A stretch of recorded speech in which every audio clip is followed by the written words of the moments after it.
Hello, bruvs. We got a big haul here today. Not all of them are for today. This one, Empty, by, what's her name? Suzanne something or other. Suzanne Wayne. I only picked up because it had a Joker card inserted in it, and I've already done a video on that. These three books, Shadow and Bone, Ruin and Rising, and Siege and Storm, I only picked up to sell. They're a trilogy. I could probably make $15 off them, maybe. I only paid, $1.50. So that's a nice little profit, which will basically pay for this whole of books. These two copies of Roald Dahl, The Witches, I picked up mainly because they're both separate editions. And also this copy had a copy of Padre Pio in it. Capuchin Franciscan. I don't know if he was in Detroit as well. But I've been finding Capuchin monks, but I don't know if they're all from Detroit. Anyway, I picked up this one. I know I have a copy of this book somewhere, maybe two. But now I have more, and there goes the Capuchin monks, bruv.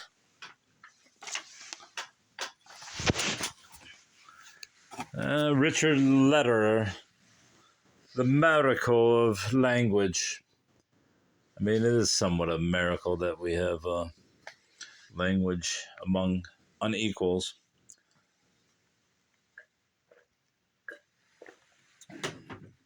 And I can't say where language originated, but I would assume it was within the church. But I could be very wrong. But that's my guess. That's my layman's guess. Anyway, I have several books by Mr. Lederer. I don't know if he's alive. My guess is he's not, but yeah, I have a book called Crazy English. But this was a hardcover, and I needed one more book. I don't know why, because they always ask for, I've told you this story before, where they ask for, will you like to round up?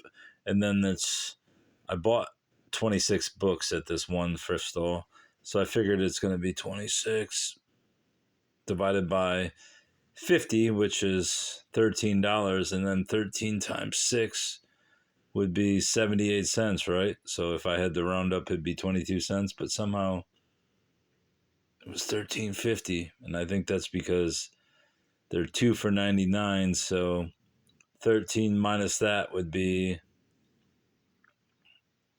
blah blah blah $12.87, plus the 78 would be about $13.60. So, but she didn't ask me to round up. Anyway, The Season, A Social History of the Debutante. I don't know if Clara Ward is included in this, but she was one of the most, I don't know if she's even considered a debutante. I would think she is. I don't know why I'm looking under Clara instead of Ward. But she became a princess. I don't know if she would be considered one. Andy Warhol. No, Clara Ward is not in here. So I think they're just going by rich women. Rich women, societal women. I bet you Paris Hilton's in there then. Let me see. She is. I'm going to throw the book right in the fireplace. Even though I don't use my fireplace because I don't like the smell of smoke. See if Paris Hilton. Yeah, of course she's in there. Go fuck yourself. Bull Hockey, the book by Jeff Eberbaugh.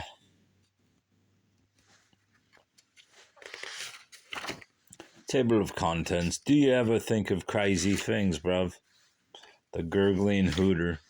This book is exactly what the title implies. Some of it is true, but most of it is lies. Just thoughts that were written and made into verse. You probably never read anything worse. Most of this book won't make any sense. Like a boy named Herb, who peed on a fence, and after you read it or take a quick look, you'll question the sanity of who wrote the book. If your face had a bull's ass instead of a mouth, the thoughts that are written in the book would come out. So I wrote it all down. I have nothing to lose. And I showed it to Mother, and she didn't approve. This helps to explain just what it's about. The bullshit was in me and had to... This guy's a fucking rube. Do you ever think of crazy things, bruv? I do. You might be the next to die. Did you ever stop to think when the ambulance went by that you might be the next to die, bruv? They'd wrap you up in a big white sheet and bury you under 6 feet deep. It would be all right for a couple of weeks until your coffin starts to leak. Bugs crawl in and worms crawl out, and they'd play rummy upon your snout. It's mad as a hatter, bruv. 119 practical programs for the TRS-80 pocket computer. New techniques for getting the most from your computer's data storage and programming capabilities. What year was this written? Tab Books. Saw somewhere where somebody had this listed for $75. And quite frankly, I didn't see another one listed. 1982 by Tab, by John Clark Craig. I don't know what any of this means, but it might be practically... this is the little computer. Use how much fuel? It might be worth $75, bruv. It's even got a little... couple of sheets. What's this say? Stephen Walter, Inc., 1986, bro. Anyway, that's that. A complete guide to the Chero. And I thought I had this book, but when I looked on my shelf, and it's also got this pretty cute, cool thing. Somebody take... What's that say? Take 10 show cards. That's their layout, buddy. But I don't know if I do have this. I think I have another book by this exact author, Eden Gray. Anyway, this is the 1970 book club edition, as you can see, on the inner flap. See what it says about me. Taurus. Taurus the bull. Taurus is an earth sign and represents stability and mature conviction. Those who are retentive of what they possess, be it worldly goods or ideas. The Hierophant, key 5, belongs to Taurus. For though he is a priest, he surrounds himself with worldly possessions. He is thought of as stable and mature in his conduct, preferring the outer forms and ritual to the invisible things of the spirit. That's true, bruv. Maybe. Alright, then we got a litany of Pokemon books I picked up for my child, which is really strange because I was sitting on my enclosed porch earlier, and literally I heard the sound of my child's ringtone that I set, and it's a thing called Warble on my little crappy Android, and literally 10 seconds later my child texted me, which was around midnight, which is unusual because my child usually does not text this late, asking about a Pokemon and mentioning, did I get this book? And I did, even though it's got colored in pages and the stickers are all gone and Bulbasaur has been defaced. Look at Pika. I got it for my child only because it has this. Look, there it is, by Hope. draw ass. Use the small picture as a guide. There's a cute little Pikachu. Pitch-siak. Scramble the phrase, then color the picture. Pikachu Thundershock now. I mean, Pikachu, how can you go wrong, buddy? Got some junior classics. Collier's junior classics. I also got some other junior classics, which I will bring out next, but I don't think those are Collier. Yeah, they are. These are just later editions. These are like holidays. April Fool's Day, Washington's birthday, Lincoln's birthday, all that. And then this one I think is Myths. Is it Myths? Once Upon a Time, Fairy Tales and Myths, is it?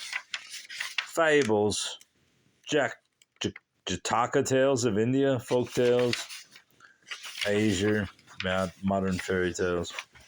Wow. Just mid-century encyclopedic books. And then I got these two cool older copies. The Young Folks Shelf of Books.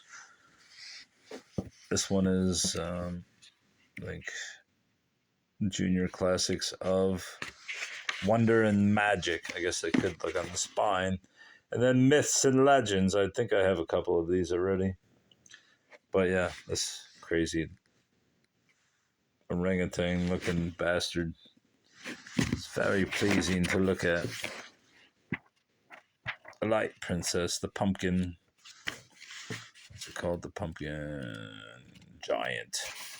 Which I'd like to read, love. 50 cents a book. How can you go wrong? Let's see what this one is. I got some ephemera that I picked up as well out of another book, The Classroom by Jerry Hayes, Beekeeping Questions and Answers. You know, I was thinking today while I was at work, and I don't know what, I know why. I can't tell you why, but I saw an image of a girl, a woman, as a child, and she was in a bee suit. And now that I recall it, back when my child was 2 or 3, maybe 4 or 5, I'd purchased this bee suit, this little toddler bee suit for my child, and then I pleaded with her to put it on, and she never would. And one time she finally put it on. It was absolutely brilliant, and the thing was so tight because it was purchased for a young toddler, and my child was at that time rather growing, and it didn't fit. So it was like strangling her, and she was so miserable, but she wore it just because I begged for probably 2 years. Finally wore it one time. My dream, buddy. The wit and the wisdom of Abraham Lincoln, a treasury of quotations, anecdotes, and observations. You've heard most of them, but uppity women of the New World, Vicky Leone. Why May 26th should be Mary Montague Day. I have another one of these books. I think it's Uppity Women of Shakespeare's Time. But I saw this one, so I grabbed it. Why not? It's fun, buddy. It's fun. This book. Once Upon a Secret, My Affair with President John Kennedy and its aftermath.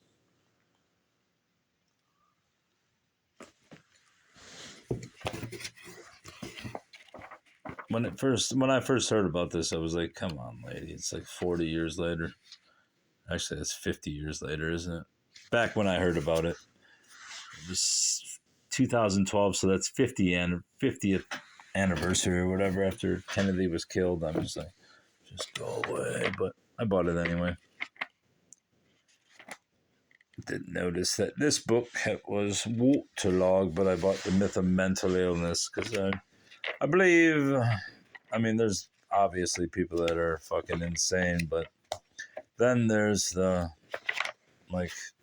22-year-old who treats people like shit and then says, I am ADHD or I'm autistic while you're fucking over people. So, I mean, what do you expect? Theology, Witchcraft, and Hysteria. I don't know what this book's about, but I also believe that mental illness largely is a myth. It's just bad actors, bad behavior being rewarded with a medical diagnosis. The doctor cared for his wife. Shakespeare then, in the following dialogue, as the doctor pronounces immortal words, exactly the opposite of what psychiatrists and the public are now taught to say and think. Macbeth, how does your patient, doctor? Doctor, not so sick, my lord. As she is troubled with thick coming fancies that keep her from her rest. Macbeth, cure her of that. Canst thou minister to a mind diseased? Pluck from the memory a rooted sorrow, raise out the written troubles of the brain. It was some sweet oblivious antidote, cleanse the stuffed bosom of that perilous stuff, which weighs upon her heart, doctor. Therein the patient must minister to himself. Fuck 'em. Fuck 'em. A Vision of Shadows, Warriors, The Apprentice's Quest.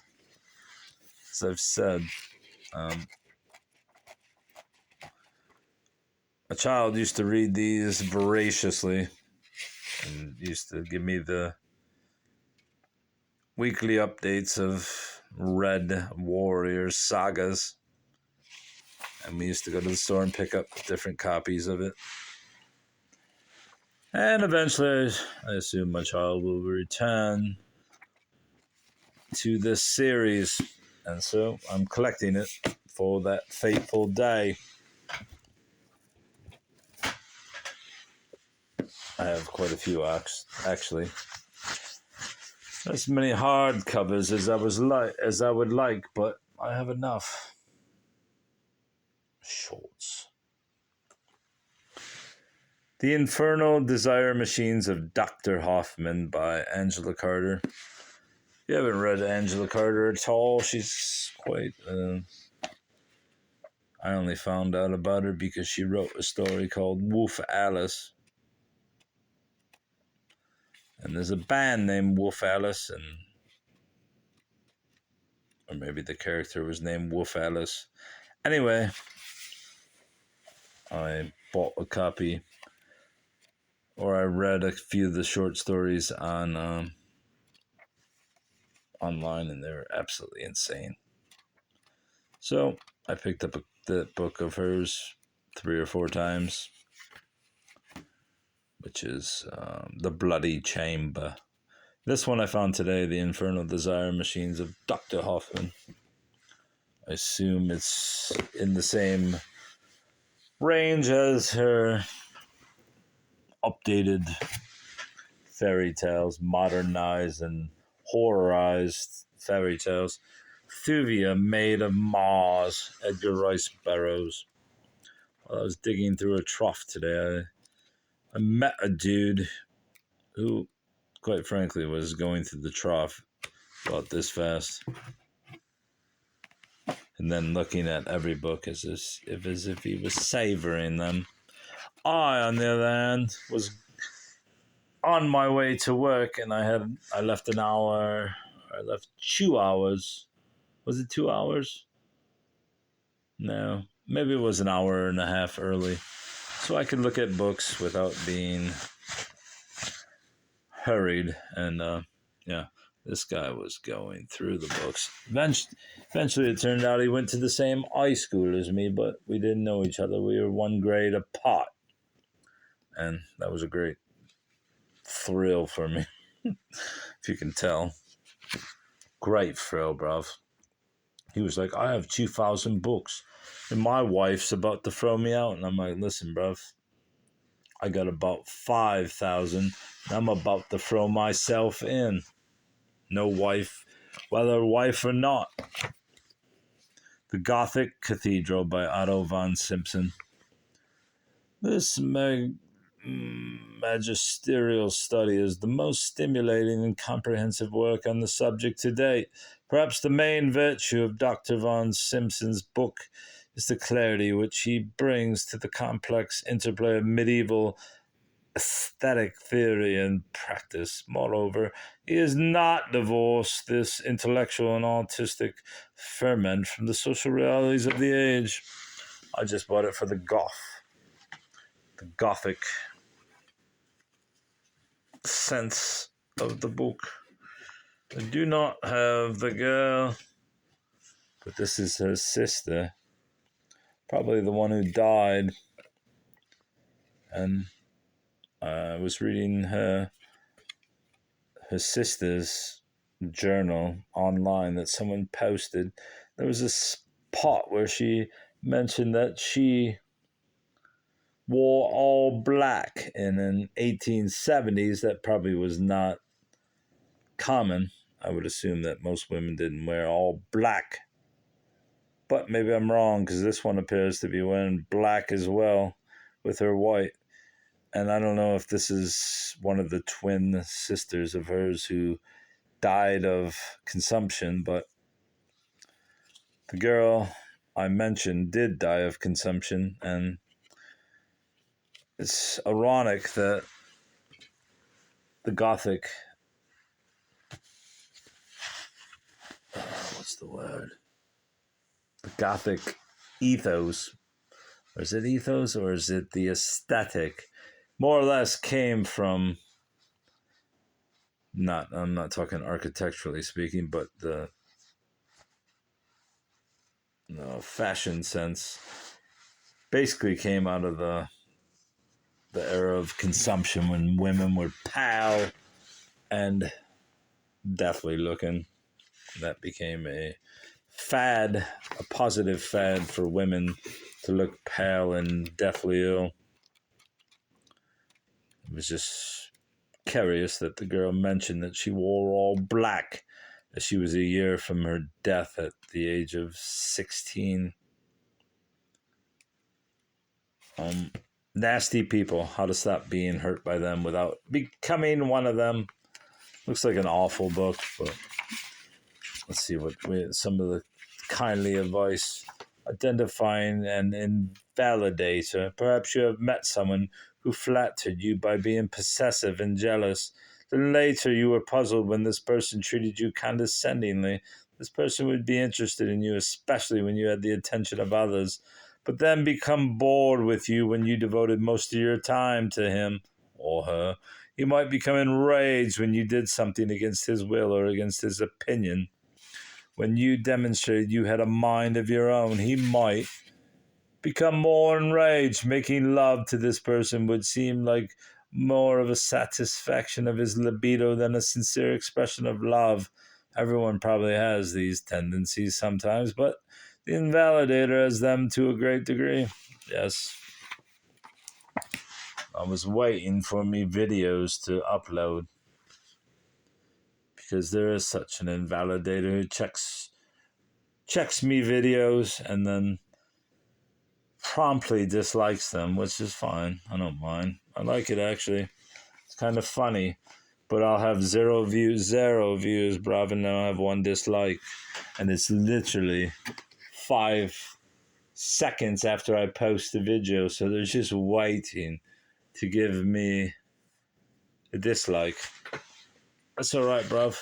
Searching for Stars on an Island in Maine by Alan Lightman, best-selling author of Einstein's Dreams. I bought this one mainly because Laura Mundo, the UFO lady, was read 4 years in Maine, and I was hoping that maybe, instead of looking into the book and getting a concrete answer as to whether or not it was the same pot of Maine, I just picked it up in the hope that it is part of Maine that she lived in, which was Belmont, How to Live with a Neurotic Cat. Look at this motherfucker. He's at the dinner table. At the head of the table with these dough-faced automatons. Empty-eyed fools. And the cat, regal as ever. Might even have a mustache. He at least has 3-day stubble. And he also has a toupee. A fucking toupee, bruv. And he's eating pie. He's eating all the fixings with these dough-faced automatons. Look at this guy. It's like little baby Tucker Carlson, bruv. Look at this. This android of the lowest order. There's Ken. There's a Ken? Who's the guy in Scooby-Doo? The tall one that hung out with Velma. Was that Ken? I don't know what his name was. I don't really care. Let's check out one page of this book. I didn't even look at it. The 4 Seasons. How to Feed the Neurotic Cat. Look at this. Cat right on your face while you're trying to nap. You got cats suckling, eating.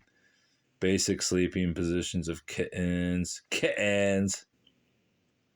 Cat on a fence. It is not uncommon for owners to take their cats for a stroll around the block.